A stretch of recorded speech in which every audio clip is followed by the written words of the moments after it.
خوشترین ایام عمرم کودکی بود و گذشت.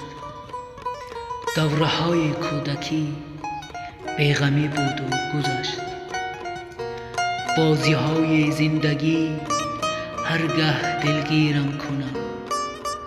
بازی های کودکی یک دم خوشی بود و گذشت.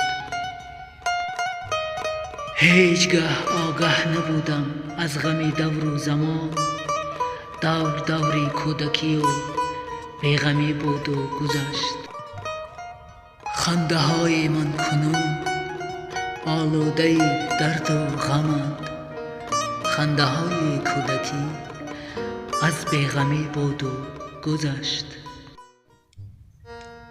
می دویدم بی سبب در کوچه ها با بچه ها. تگمه های کرته هایم کندگی بود و گذشت.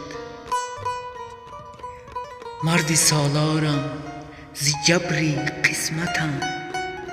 نالم گهی ناله های کودکی از بیغمی بود و گذشت. ناز من اکنون نبردارد کسی در زندگی. ناز من اکنون نبردارد کسی در زندگی. کودکیم دوره های ارکگی بود و گذشت. کودکیم دوره های ارکگی بود و گذشت. عجیب دنیای بی وفا